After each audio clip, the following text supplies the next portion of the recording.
اعوذ باللہ من الشیطان الرجیم بسم اللہ الرحمن الرحیم اللہم صلی علی محمد وعلی آل محمد. اچھا، ہم نے یہ جو حدیث نمبر 23 کی تھی وہ الحمدللہ مکمل ہو گئی ہے لاسٹ کلاس میں. تو اس میں نے اینڈ میں یہ آیت کی آپ کریکشن کر لیجیے گا. سورہ تحریم آیت نمبر یہ 6 ہے، ٹھیک ہے، 61 نہیں ہے. اور یہ اس کا ترجمہ بتا رہی ہوں میں، بچاؤ اپنے آپ کو اور گھر والوں کو آگ سے. تو اگر آپ نے اس میں لکھ لیا تھا تو 61، تو اس کو آپ کر لیجئے 6، ٹھیک ہے، کریکشن کر کے لکھ لیں آپ.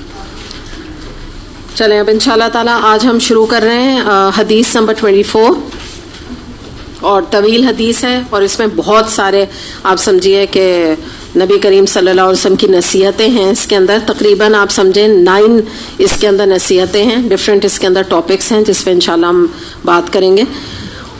اور ایک چیز اور آپ یہ یاد رکھیے گا کہ نبی کریم صلی اللہ علیہ وسلم کا جیسے آپ کو حدیث میں کہیں کہیں لگے گا نا جیسے ریپیٹیشن لگے گا، تو اس بات کو یاد رکھیے گا کہ جیسا کہ قرآن میں بھی اس کے لیے ورڈ ریپیٹیشن اچھا نہیں ہے. لائک قرآن میں بھی ہم دیکھتے ہیں کہ والدین کے ساتھ اس نے سلوک کا ذکر آیا ہے، بار بار آیا ہے.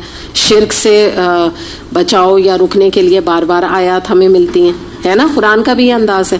تو بات یہ ہے کہ انسان کے اندر جو ہے نا نسیان ہے. نسیان کیا چیز ہے؟ بھولنے کی ٹینڈنسی ہے، ہماری اندر انگرینڈ ہے. ہم چاہیں بھی تو ہم نہیں اس سے نکال سکتے. تو آپ یہ دیکھیے جو قرآن پڑھنے پڑھانے والے ہیں وہ خود جو ہے وہ آیات کو بھول جاتے ہیں، احادیث کو بھول جاتے ہیں. بعض دفعہ قرآن کورس کرنے کے بعد جب آپ اپنا کوئی تعلق نہ رکھیں، قرآن کے ساتھ ڈسکنیکٹڈ رہیں، تو آپ کا عمل بالکل زیرو پہ آ جاتا ہے. تو ہے نا نسیان، ہم مانیں گے نا اس بات کو. تو اس لیے اللہ تعالیٰ نے ہمیں چیزوں کا اعادہ کرنا سکھایا ہے. اور جب ہم یعنی آپ سوچیں کہ قرآن میں اللہ تعالیٰ بار بار ذکر ہے نا، قرآن کا مطلب کے اندر جو آیات ہیں، اور قرآن خود ذکر ہے، اور جو قرآن کے اندر آیات ہیں اس کا مطلب بھی یہ ہوتا ہے آیات کا کہ نشانی. تو جب ہم قرآن پڑھتے ہیں تو ہمیں وہ چیزیں یاد آ جاتی ہیں.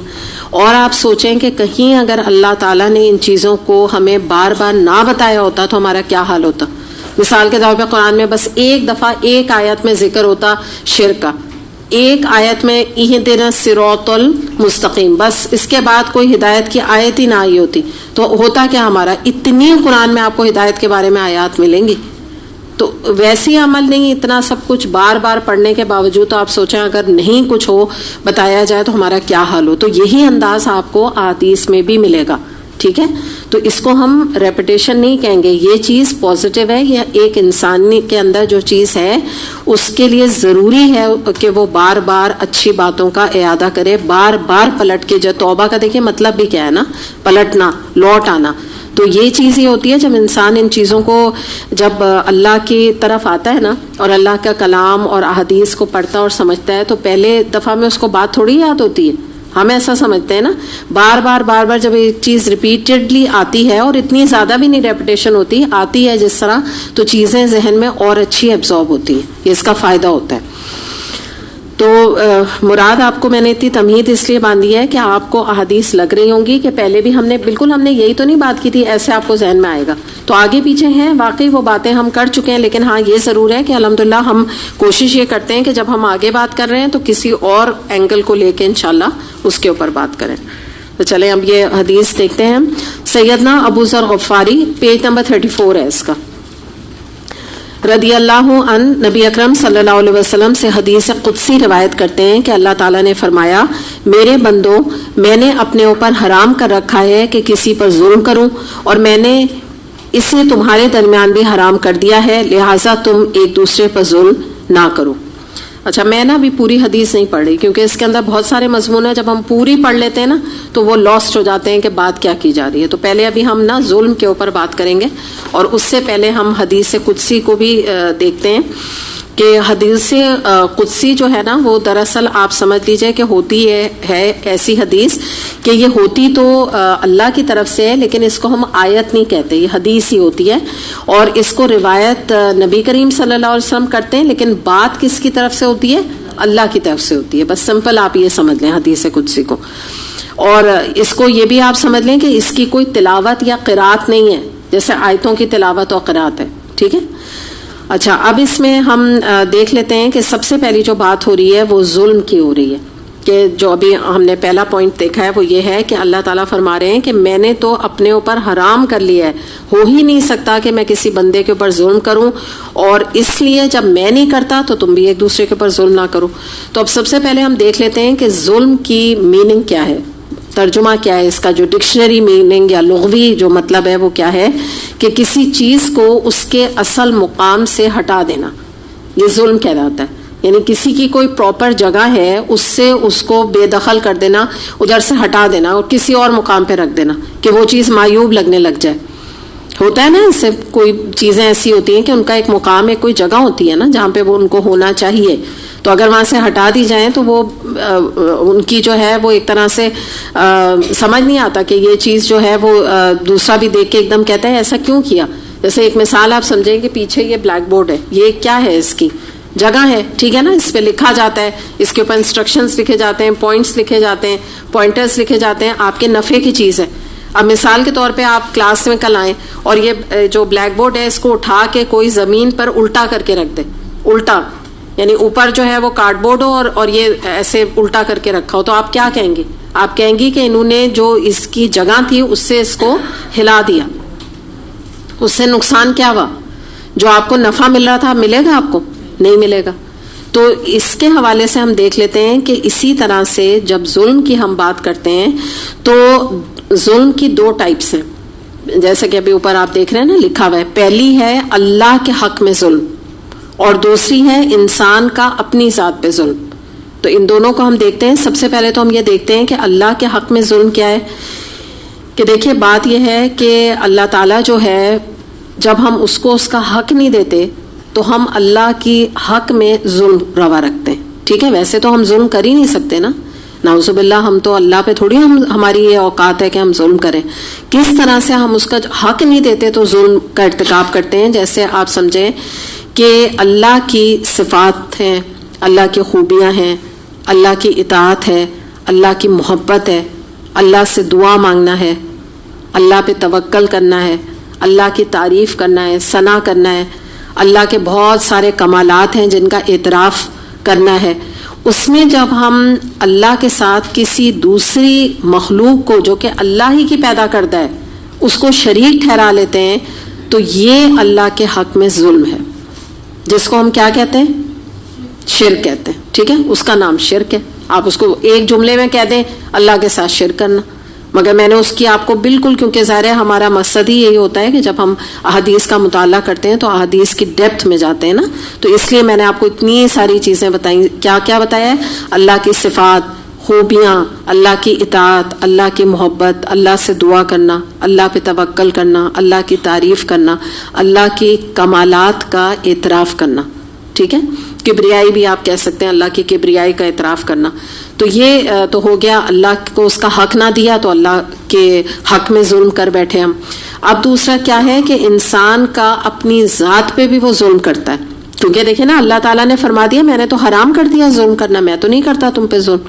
تو انسان جو ہے وہ اپنی ذات پہ کیسے ظلم کرتا ہے کہ جب اللہ نے ہمارے لیے جنت بنائی, بہت ہی اعلیٰ مقام بنایا, انسان جب دنیا میں رہ کر اللہ کی نافرمانی کرتا ہے, اللہ کی اطاعت نہیں کرتا, تو وہ اپنے آپ کو جنت کے بجائے جو اللہ نے اس کے لیے مقام پسند کیا تھا اس کے بجائے وہ ایک کمتر, حقیر اور رادر بہت ہی برے مقام کا انتخاب کر کے اپنے آپ کو دوزخ کا مستحق ٹھہرا کر دراصل اپنی ذات پر ہی خود ظلم کرتا ہے, کیونکہ اس کا یہ مقام نہیں تھا, اللہ نے اس کو دوزخ کے لیے نہیں بنایا تھا. ٹھیک ہے, تو یہ دو تو بالکل براڈ ہے نا کلاسیفیکیشن. اس کے بعد آپ سمجھ لیں کہ ایک یہاں پہ لکھی نہیں, اب آپ چاہیں تو اس کو لکھ لیں, براڈ تو یہی ہے, لیکن تیسری ایک اور بھی ہم کر سکتے ہیں اس کو قسم ایک اور, کہ انسان کا انسان پر ظلم.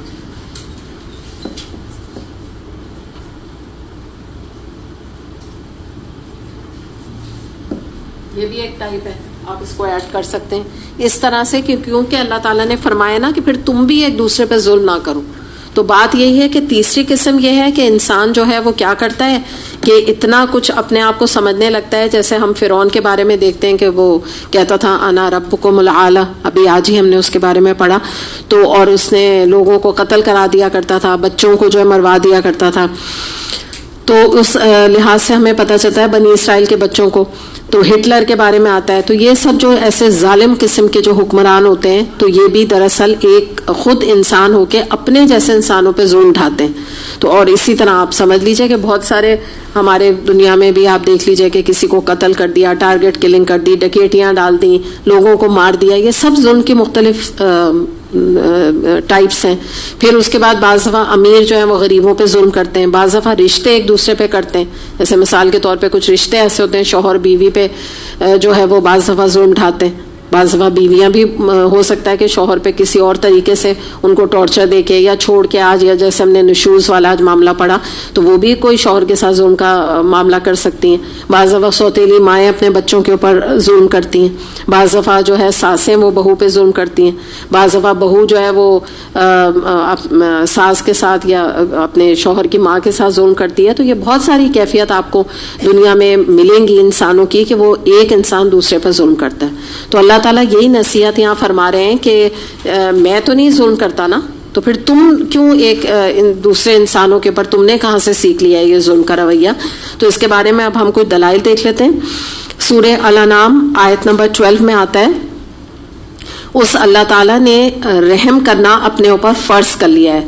کتبہ علی نفسہ الرحمہ، کتابہ کا مطلب ہوتا ہے لکھ لیا، فرض کر لیا اللہ نے اپنے اوپر. ہو ہی نہیں سکتا کہ اللہ تعالیٰ جو ہے نا وہ کسی پہ ظلم کر لے. رادر اللہ تعالیٰ تو رحم فرماتے ہیں. تبھی تو اللہ کی پہلی ہی سورہ فاتحہ میں کیا صفت آتی ہے؟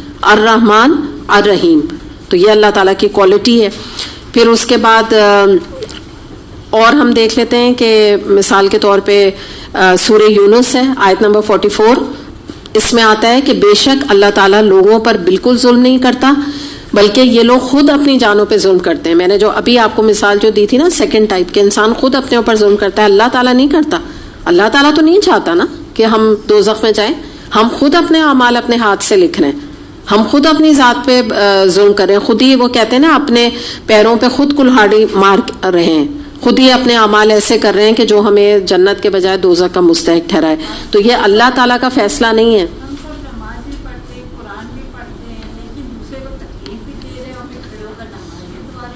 جی جی. اس کے بعد پھر ہم دیکھتے ہیں سورہ نساء آیت نمبر 124 میں آتا ہے اور ان پر کھجور کی گھٹلی کے گھڑے کے برابر بھی ظلم نہیں کیا جائے گا. کھجور کی گھٹلی، اور آپ سوچیں اس کے اندر ایک ہلکا سا وہ ہوتا ہے، ایک ریشہ سا ہوتا ہے، اس کا ذکر کیا جا رہا ہے، تو اتنا بھی ظلم نہیں کیا جائے گا. یہ ہے سورہ نساء آیت نمبر 124. پھر بخاری میں آتا ہے کہ دنیا میں کیا، یہ حدیث ہے، نبی کریم صلی اللہ علیہ وسلم نے فرمایا کہ دنیا میں کیا ہوا ظلم قیامت کو ظلمات یعنی اندھیروں کا سبب بنے گا. قیامت کے دن انسان کے آگے آپ کو پتا ہے نا کہ روشنی کے لیے انسان مجبور ہوگا، اور تھوڑی سی بھی روشنی جب پولیس صراط سے پہلے جب وہ میدان حشر میں اس طرف جا رہا ہوگا پولیس صراط پر، تو وہ روشنی ڈھونڈے گا. تو جو جن کے اعمال ہوں گے ان کے حساب سے ان کی روشنی ہوگی. تو جنہوں نے ظلم کیے ہوں گے وہ تو اندھیرا ہی اندھیرا ان کے سامنے ہوگا، ان کو تو راستہ ہی نہیں ملے گا کہیں پہ آنے یا جانے کا. پھر اس کے بعد ایک اور اس کے حوالے سے ایک بڑی امپورٹنٹ ہم حدیث دیکھتے ہیں جس میں ہمارے لیے بڑے سبق موجود ہیں.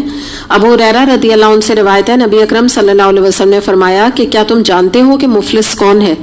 صحابہ کرام نے کہا ہم میں سے مفلس وہ ہے کہ جس کے پاس نہ درہم ہو نہ دینار ہو. ہم بھی یہی کہتے ہیں نا، ہم سے کوئی کہے بھائی کون غریب ہے، ہم کہیں گے بھائی جس کے پاس پیسہ نہیں ہے. آپ صلی اللہ علیہ وسلم نے فرمایا کہ میری امت کا مفلس تو وہ ہے جو دنیا میں نماز، روزہ اور زکوٰۃ وغیرہ جیسی نیکیاں کر کے قیامت کے دن آئے گا تو ان اعمال کے ساتھ ساتھ اس نے لوگوں پر زیادتی بھی کی ہوگی، کسی کو گالی دی ہوگی، کسی پر الزام لگایا ہوگا، کسی کا مال کھایا ہوگا، کسی کا ناحق خون بہایا ہوگا یعنی قتل کیا ہوگا، کسی کو مارا ہوگا. تو ان تمام مظلوموں کو باری باری اس کی نیکیاں ظلم کے بدلے میں دے دی جائیں گی. اور اس کے بعد کیا ہوگا کہ اگر حقوق پورے ہونے سے پہلے اس کی نیکیاں ختم ہو گئیں، یعنی یا تو پہلے تو ساری دے دی گئی نا نیکیاں، اگر تو نیکیاں بھی ختم ہو گئیں اب کیا کیا جائے؟ تو مظلوموں کے گناہ اس کے ذمہ ڈال دیا جائیں گے. پھر یہ تمام گناہوں کے سبب اسے جہنم میں ڈال دیا جائے گا. یعنی آپ سوچیں، پہلے تو اس کی نیکیاں ایک ایک کر کے کمپنسیٹ کی جا رہی ہیں. اب کیا ہوا, ساری نیکیاں ختم ہو گئی, اب کیا کیا جائے؟ اگلے اسٹیپ پہ کیا کیا جائے گا؟ مظلوم سے کہا جائے گا چلو اب اس کے گناہ نکالو, اس نے بھی کوئی کبیرہ گناہ کی ہے, اس نے مثال کے طور پہ غیبت کی, اس نے فلاں کیا, دھوکہ دیا, یہ دیا, جو واٹ ایور, تو اب اس کے گناہ نکالو, وہ بھی اس سے لے لو کیونکہ یہ اتنا مظلوم ہے, تو اس کے بھی سارے گناہ لے کے آپ کس پہ ڈال دو؟ ظالم پہ ڈال دو. تو آپ ذرا امیجن کریے کہ اس کے بعد کیا انجام کیا ہے, کہ اتنے گناہ اب اکٹھے ہو گئے, اتنے, یعنی کہ پہلے اپنا ظلم, اپنے گناہ, پھر دوسروں کے سارے گناہ, تو آپ بتائیں اس کی کوئی کسر رہ جائے گی جہنم میں جانے کی؟ کوئی چیز بھی نہیں رہ گئی پیچھے, کوئی اچھا عمل رہ ہی نہیں جائے گا. جب ایک دیکھیں نا وہ آتا ہے نا قرآن میں, اللہ تزر وازرۃ وزر اخری, کوئی بوجھ اٹھانے والی کسی کا بوجھ نہیں اٹھائے گی. تو ویسے ہی جو ہے انسان اپنا بوجھ ہی اٹھائے تو اتنا مشکل بات ہے, کہاں دوسروں کے گناہ کا بوجھ اس کے اوپر ڈال دیا جائے. سارے کے سارے 2 لوگوں کے بوجھ اس کے اوپر پڑ جائیں تو آپ سوچیں اس کا حال کیا ہوگا.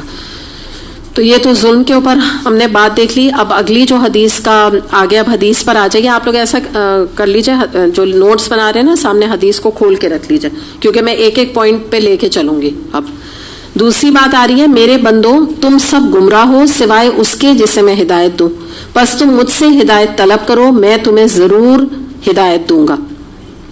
اب یہ بتایا جا رہا ہے, ہدایت کا ذکر کیا جا رہا ہے اور کہا جا رہا ہے کہ تم سب جو ہے وہ گمراہ ہو, بس جسے میں ہدایت دوں, تو تم مجھ سے ہدایت طلب کرو, میں تمہیں ہدایت دوں گا. تو ہدایت کا سورس کس کے پاس ہے؟ اللہ کے پاس نا. اور آپ یہ دیکھیے کہ سب سے پہلے جب قرآن ہمارے سامنے کھلتا ہے تو ہدایت کا جو یہ بات آ رہی ہے, سب سے پہلے ہم کیا دعا مانگتے ہیں لٹرلی اللہ تعالیٰ سے, اہدناس صراط المستقیم, اے اللہ تو ہمیں صراط مستقیم کی رہنمائی عطا فرما. تو یہ آپ یاد کر لیجئے کہ یہ دعا ہے چھوٹی سی, اس میں تو میرا خیال ہے ہر ایک کو یاد ہی ہوگی ہے. تو یہ جب آپ اپنی نمازیں پڑھتے ہیں یا ان جنرل آپ اپنی دعائیں کرتے ہیں تو اس دعا کو شامل کریں.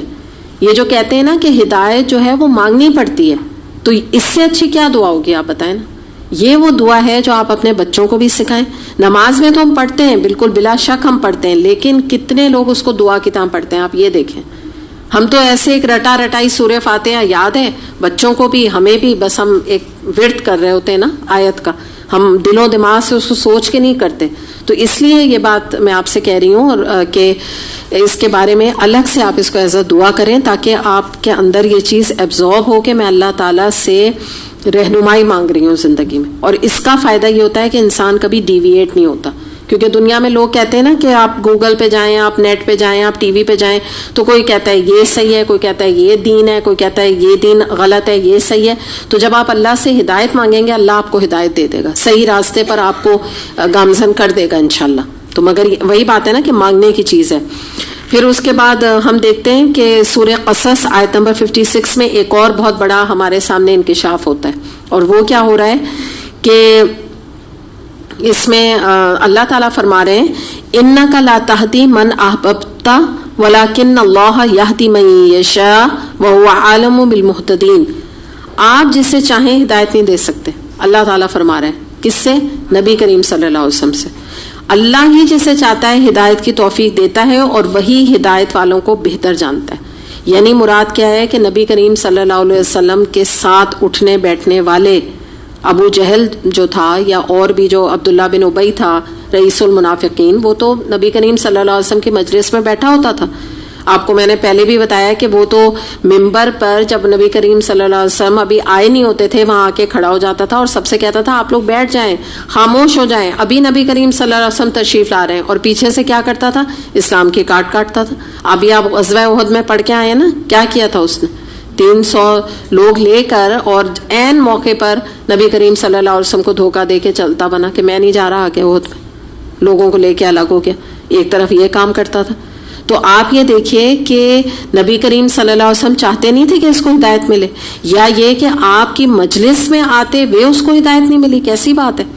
تو یہ جان لیں کہ اس کا جو سورس ہے نا ہدایت کا, وہ ہم کہیں گے تو اللہ دیتا ہے, لیکن یہ اب آپ مجھے اس بات کا جواب دیں کہ ملتی کس کو ہے؟ جو طلب کرتا ہے, جو مانگتا ہے. اس کو آپ اپنے ذہنوں میں بٹھا لیں. یہ بتانے والے کے اوپر ڈیپینڈ نہیں کرتا ٹھیک ہے, اس کا کام ہے وہ بات بتا دے گا, اس کو سنسیئر ہونا چاہیے لوگوں کو نیک راہ پہ لگانے کے لیے نا, درد ہونا چاہیے, دل میں خیر خواہی ہونی چاہیے, لیکن ہدایت لے گا کون؟ جس کے اندر طلب ہوگی. تو پتا کیا چلا کہ ڈیپینڈ ہدایت کس پہ کرتا ہے. جیسے ابھی آپ لوگ یہاں موجود ہیں تو کس پہ ڈیپینڈنٹ ہے؟ میری ذمہ داری ہے ہدایت کی یا آپ کی ہے؟ آپ کی ہے, ٹھیک ہے. میں تو جو بھی کر رہی ہوں وہ مطلب میرا اللہ سے معاملہ نا, لیکن ملے گی ہدایت آپ کو کیسے؟ جب آپ کے اندر طلب ہوگی. قرآن تو الحمدللہ ہم پڑھ رہے پڑھا رہے ہیں, وہی سورس ہے. آپ کہیں گے قرآن سورس ہے, ہاں بالکل ہے, وہ سب بات ہے, قرآن سورس ہے, حدیث سورس ہے, ابھی ہم جو پڑھ رہے ہیں پڑھا رہے ہیں, لیکن ڈیپینڈ کس پہ کرتا ہے؟ وہ آپ پہ کرتا ہے. رسپانسبلٹی ہدایت لینے کی کس پر ہے؟ آپ پر ہے. جتنا آپ کی نیت خالص ہوگی, جتنا آپ وقت لگائیں گے, جتنا اس وقت کو پریشیس سمجھیں گے, جتنا آپ اس کے پیپرز کو اپنا محنت کر کے کریں گے, تو آپ انشاءاللہ تعالیٰ ہدایت خود بخود آپ انشاءاللہ آپ کو ملے گی. جتنا آپ کا اس کا نیگلیجنس کے ساتھ تعلق ہوگا, اتنا ہی اللہ تعالیٰ اس چیز کو سمجھ دیتے ہیں. کیونکہ دیکھیے کیا اس آیت میں بات آ رہی ہے, وہی ہدایت والوں کو بہتر جانتا ہے. اللہ جانتا ہے کس کو مجھے ہدایت دینی ہے اور کس کو نہیں دینی. اور یہ اللہ تعالیٰ کے اوپر بات آ جاتی ہے. بات یہ ہوتی ہے کہ اللہ تعالیٰ جس کی جو پسند ہے اس کو اللہ تعالیٰ اپروو کر دیتے ہیں. بات یہ ہوتی ہے, اللہ کو ہم بلیم نہیں کر سکتے, کیونکہ جس کے اندر طلب نہیں ہوتی ہدایت کی, اللہ تعالیٰ اسے زبردستی ہدایت نہیں دیتا. اللہ کا یہ طریقہ ہے ہی نہیں.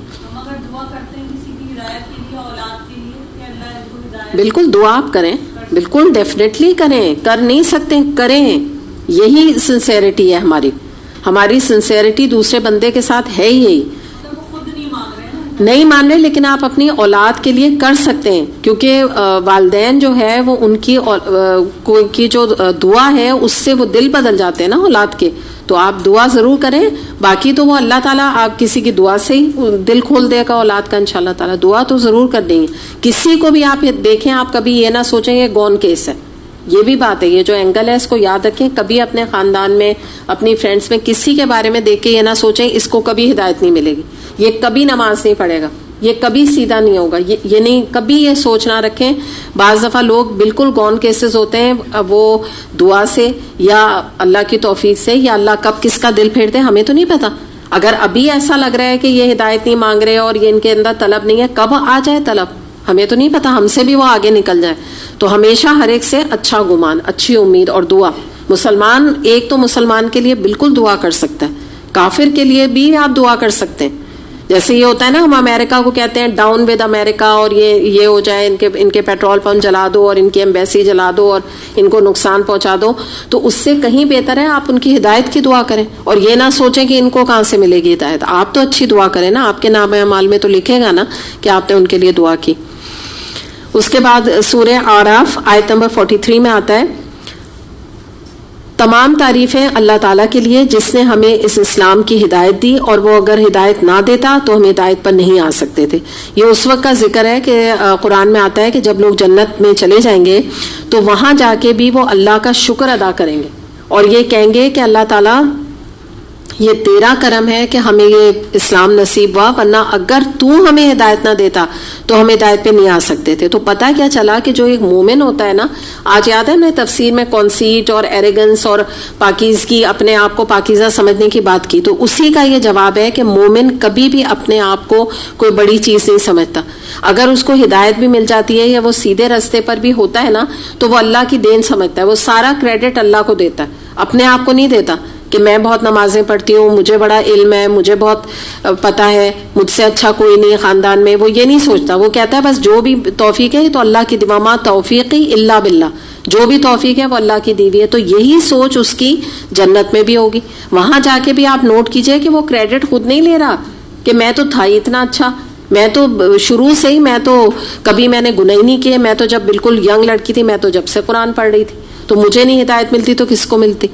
نہیں, یہاں پہ کیا رہے, اللہ کا شکر, تمام تعریفیں الحمدللہ کہ اللہ نے ہمیں ہدایت دے دی, ورنہ ہم ہدایت پہ نہ آ سکتے تھے. تو اس سے بھی ہمیں یہ بات پتہ چلی کہ ہدایت جو ہے وہ مل بھی جاتی ہے تو بھی ہمیں دنیا میں اس کے لیے دعا کرنی ہے. جیسے آپ یہ دیکھیں, یہ دعا آتی ہے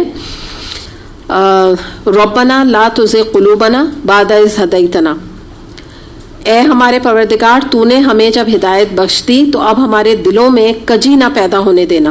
یہ سورہ آل عمران کی آیت نمبر 8 ہے, ٹھیک ہے, یہ پہلے بھی میں آپ کو وہ ہائی لائٹ کرا چکی ہوں جب تفسیر کرائی تھی. تو اس وقت تو کیا بات, یہ دعا جو ہے نا ہمیں آپ سمجھیں کہ روز مانگنے والی دعا ہے کہ اللہ تعالیٰ جب تو نے ایک دفعہ ہمیں ہدایت دے دی تو بس پھر تو ہمارے دلوں میں کجی کا کیا مطلب ہے, ہمارا دل نہ ٹیڑھا کرنا, کوئی ہمارے دل میں شک نہ آ جائے, ہمارے دل میں کوئی ایسی دین کے خلاف کوئی بات اچانک نہ آ جائے. تو یہاں رک کے ہم یہ دیکھتے ہیں کہ بعض دفعہ جب لوگ دین کی طرف آ جاتے ہیں, ایک بہت اہم ایک جو کانسیپٹ لوگوں کا ہے اس کو ہمیں سمجھنے کی ضرورت ہے, یا ان کا ایک پرسپیکٹو ہے اس کو ہمیں درست کرنے کی ضرورت ہے, کہ وہ یہ سمجھتے ہیں کہ ہدایت شاید ایک دفعہ مانگنے کی چیز ہے. جب ایک دفعہ ہم نے قرآن پڑھ لیا, ہم نے حدیث, ہم نے قرآن کورس کر لیا, اب ہم نے اتنا کانسنٹریٹڈ قرآن اور حدیث کا علم حاصل کر لیا ہے کہ اب ہم کبھی نہیں بھٹک سکتے. تو وہ کہتے ہیں کہ کیونکہ میں نے قرآن کورس کیا ہے, کیونکہ میں کہیں پر قرآن پڑھا رہی ہوں, حدیث پڑھا رہی ہوں, یا میں کہیں پہ ٹیچر ہوں, یا میں کسی طرح بھی میں ایک والنٹیئر ورک, کیونکہ جب آپ والنٹیئر کرتے ہیں تو ظاہر ہے آپ کا اور قریبی تعلق قرآن سے ہو جاتا ہے, پھر تو آپ بار بار قرآن سن رہے ہوتے ہیں نا. تو یہ چیز انسان کے اندر نا یہ ایک فیلنگ پیدا کر دیتی ہے. ضروری یہاں پہ نہیں ہے, یاد رکھیے گا, کانسیٹ کی بات نہیں ہو رہی, فخر کی بات نہیں ہو رہی, وہ تو آج ہم نے الگ بات کی نا, فخر کی بات نہیں ہوتی ہے. وہ ہدایت کو نا فار گرانٹیڈ لینے لگتے ہیں, اور وہ یہ سمجھتے ہیں کہ بس اب ایک دفعہ ہدایت مانگی, ہدایت مل گئی, اب مرتے دم تک یہ چلے گا. ہدایت کا جو یہ ڈوزیج ہے, ہدایت کا جو لے لیا ہے ایک دفعہ, اب یہ چلے گا مرتے دم تک. تو اس چیز کو ہم یہ سمجھ لیں کہ ایسا نہیں ہے. ہدایت جو ہے وہ روز روز مانگنے کی چیز ہے.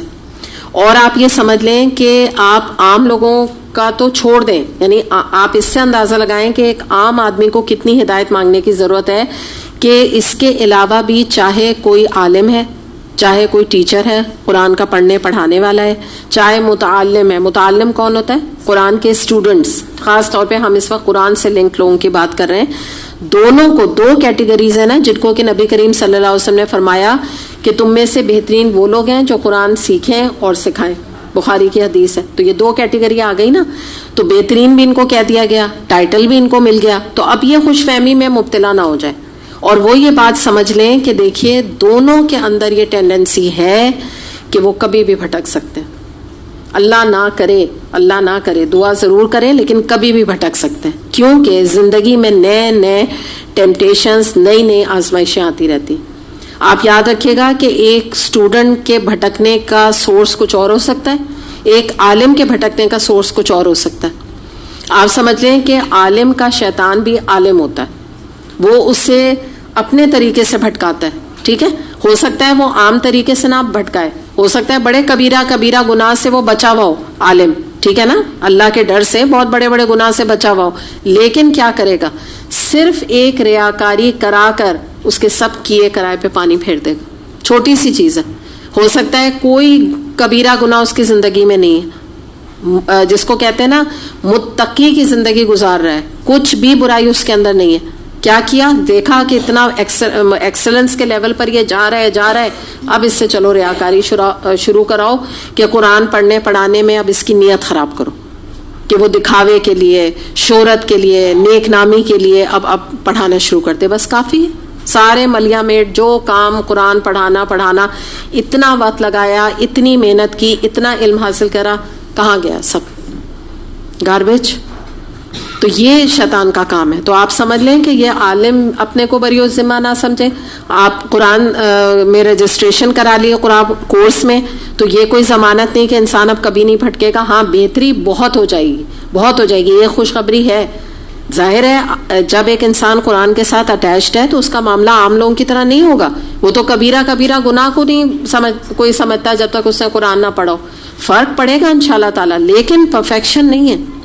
ہدایت کے معاملے میں ہدایت مانگنی پڑے گی. تو اب کیا ہے, دیکھیے دوسرا بات کیا ہوتی ہے, میں نے آپ کو بتایا نا کہ انسان کی زندگی میں جیسے انسان گرو کرتا ہے, اسٹوڈنٹ ہوتا ہے, پھر آگے لیول پر آتا ہے, پھر وہ پڑھانے کی اسٹیج پہ آ جاتا ہے. ابھی جیسے آپ یہاں دیکھ ہی رہی ہیں کہ ابھی آپ کو جو یہاں پہ نظر آتی ہیں انچارجز اور ایڈمن کے لوگ نظر آتے ہیں, پہلے یہ پچھلے بیچ تک میں یہ اسٹوڈنٹ تھے. ٹھیک ہے نا, تو الحمدللہ اب یہ ایک اور لیول پہ آ کے ایک ٹیچر کے لیول پر آ گئے. ٹھیک ہے, آپ کے پیپر چیک کرتے ہیں, ٹیچرز ہیں آپ کی. تو کیا ہوتا ہے کہ اب ان کا جو آزمائش ہے نا, جب آپ ہیں اسٹوڈنٹ کے لیول پہ آپ کی آزمائش الگ ہے, یہ ٹیچر کے لیول پہ آ گئے, ان کی آزمائش الگ ہے. ٹھیک ہے, یہ چینج ہوتا رہتا ہے انسان میں. پھر کیا ہوتا ہے, آپ جب ان میرڈ ہوتے ہیں, آپ میں سے یہاں بچیاں ہیں, ان کے ٹرائلز اور آزمائشیں الگ ہیں, ان کو شیطان الگ طریقے سے ٹیمپٹیشن میں ڈالتا ہے. پھر کیا ہوتا ہے, انسان جو ہے وہ شادی بیاہ کا معاملات آتے ہیں, اس میں الگ سچویشن میں پڑتا ہے, وہ ٹرائلز آتے رہتے ہیں. ہاں, ہر وقت ٹیسٹ ہے. پھر بچے ہو گئے, اس وقت بھی ٹیسٹ ہے.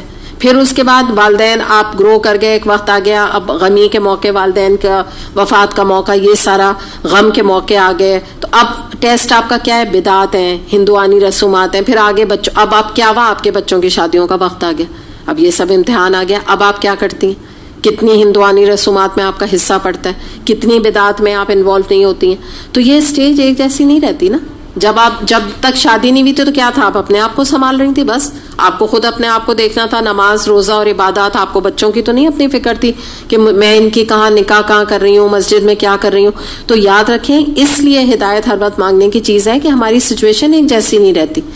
ہم خود ہی اپنے لحاظ سے کہیں گرو کرتے ہیں, کہیں کچھ لوگ نیچے کے لیول پر آتے رہتے ہیں. جیسے آپ دیکھیے, کچھ لوگ قرآن کورس کر کے جب قرآن سے بالکل ڈسکنیکٹڈ ہو جاتے ہیں, تو جب آپ ان کو 2 سال 3 سال بعد دیکھیں, میں خود اپنا ایکسپیرینس آپ کو بتا رہی ہوں, بعض دفعہ انسان پہچانتا نہیں ہے. وہ خود اپنا تعارف کراتے ہیں تو سمجھ آتا ہے ان کو دیکھ کے کہ اچھا یہ وہ ہیں جنہوں نے کبھی قرآن کورس کیا تھا. آگے مجھے کہنے کی ضرورت نہیں کہ کیوں نہیں پہچانا جاتا. ٹھیک ہے, آپ خود سمجھ سکتی ہیں, یہ میں آپ کو اپنا ایکسپیرینس بتا رہی ہوں. تو یہ چیز ہو جاتی ہے کہ وقت کے ساتھ ساتھ جیسی آپ کی زندگی میں چینجز آتے ہیں تو ہدایت بھی آتی جاتی رہے گی. یاد رکھیں. تو اس کو کیا کرنا ہے, پھر پتہ کیا چلا, پکڑ کے رکھنا ہے, تھام کے رکھنا ہے اس کو. اور نبی کریم صلی اللہ علیہ وسلم نے کیا فرمایا تھا, ہمیں حدیث کے مطابق کیا پتہ چلتا ہے کہ میں تمہارے درمیان 2 چیزیں چھوڑ کے جا رہا ہوں, ان دونوں کو تم کس کے پکڑ کے رکھنا تو تم گمراہ نہیں ہوگے. تو بس جہاں قرآن سے دور ہوئے, جہاں حدیث سے دور ہوئے, آپ سمجھ لیے پھر تو بالکل ہی ولنریبل ہو گئے. کہیں سے بھی شیطان حملہ کر دے گا, کہیں سے بھی. جیسے آپ سمجھ لیجئے کہ کوئی بھی ایسا ہو گیا کہ نہتا کھڑا ہے, ہاتھ میں کچھ بھی ہتھیار نہیں, کوئی بھی آگے سے آیا, میدان جنگ میں کھڑا ہے, آ کے مار کے چلا گیا. تو اس لیے انشاءاللہ تعالیٰ یہ امید رکھیے کہ جب آپ قرآن پڑھیں گے پڑھائیں گے تو بہت فتنوں سے بچیں گے, بہت ساری ٹرائل سے بچیں گے. لیکن کیسے بچیں گے, ایوری ڈے آپ کا ریمائنڈر ہوگا تو آپ ہدایت مانگتے رہیں گے انشاءاللہ تعالیٰ. آپ کو یاد رہے گا کہ ابھی بھی مجھے ہدایت مانگنے کی ضرورت ہے. تو یہ وہ چیزیں ہیں ہدایت کے حوالے سے. اگلا دیکھتے ہیں کیا بات آ رہی ہے. اگلی بات یہ آ رہی ہے, میرے بندو تم میں سے ہر ایک بھوکا ہے سوائے اس کے جسے میں کھانا دوں, پس تم مجھ سے کھانا مانگو, میں تمہیں ضرور کھانا دوں گا. پھر اس کے بعد اسی طرح کی آگے بات ہے, میرے بندو تم میں سے ہر ایک ننگا ہے سوائے اس کے جسے میں لباس پہناؤں, پس تم مجھ سے لباس طلب کرو, میں تمہیں لباس دوں گا. اب یہاں پہ اللہ تعالیٰ کے رزق اور لباس کا 2 چیزوں کا معاملہ آ رہا ہے, اور اس میں ہمیں پتہ چلتا ہے کہ اللہ تعالیٰ کا ایک نام بھی الرزاق ہے, یعنی رزق کا دینے والا, اور نہ صرف دینے والا, بہت زیادہ رزق کا دینے والا. اور واقعی یہ حقیقت ہے کہ جب سے ہم پیدا ہوئے ہیں اور مرتے دم تک اللہ نے ہمارے رزق کا فراہم کرنے کا ذمہ لے رکھا ہے. تو واقعی کوئی تھوڑا بہت رزق نہیں دیتا, بہت زیادہ رزق دینے والا ہے. نہ صرف یہ کہ ہمارا رزق کا انتظام کرنے والا ہے, ہمارے پورے گھر کا کرتا ہے, ہماری اولادوں کا کرتا ہے, ان کے آگے کی نسلوں کا رزق دینے والا ہے. کون ہے یہ سب؟ اللہ کی ذات ہے نا یہاں پہ.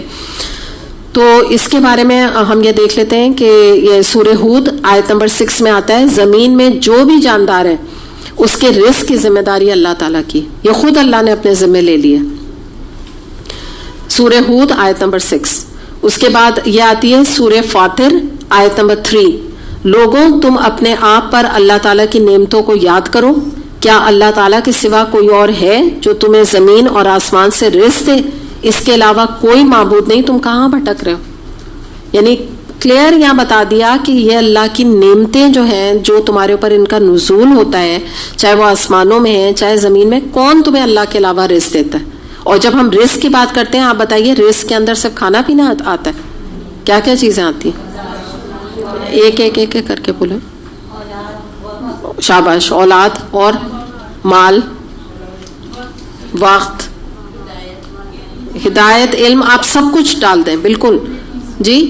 ہماری کیپیبلٹیز, ہماری ایبلٹیز, سب کچھ رزق کے اندر ہے نا, تو اللہ تعالیٰ ہی یہ ساری نعمتیں ہمیں دیتا ہے, اور کون ہے دینے والا نا. تو اس سے جو ایک اور ہمیں ادراک ہو رہا ہے وہ یہ ہو رہا ہے کہ جب ہم رزق کی آپ لوگوں نے بات کر لی, بہت ساری اینگلز ہو گئے, تو دنیا میں ہر نعمت جو اللہ ہمیں دے رہا ہے اس کا جو ہم کہہ بھی رہے ہیں اللہ ہمیں دے رہا ہے, اور اس کا سورس بھی جو ہے نا وہ کون ہے, اللہ کے ساتھ. ہر نعمت کا سورس اللہ کے ساتھ, اس کے علاوہ اور کوئی نہیں ہے. تو اس سے ہمیں پتہ چلتا ہے کہ دیکھیں کوئی نعمت ہے ہی نہیں. ایک جملہ یہ ہو گیا. دوسرا جملہ میں یوں ادا کروں گی کہ کوئی نعمت اس وقت بنتی ہے جب اللہ تعالی ہمیں وہ عطا کر دیتا.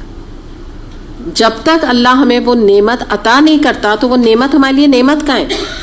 یہ اللہ کی عطا ہے جو اس چیز کو یا اس پریشیس آپ سمجھ لیجئے کہ کسی چیز کو نعمت بنا دیتی ہے. وہ چاہے گھر ہے, اب آپ کوئی بھی پریشیس چیز سمجھ لیں نا, وہ گھر ہے, اولاد ہے, ابھی آپ نے خود ہی ذکر کیا, علم ہے, کیپیبلٹی ہے, ایبلٹی ہے, کوئی بھی چیز ہے, جب اللہ نے آپ کو دے دی تو وہ آپ کے لیے نعمت بنی نا.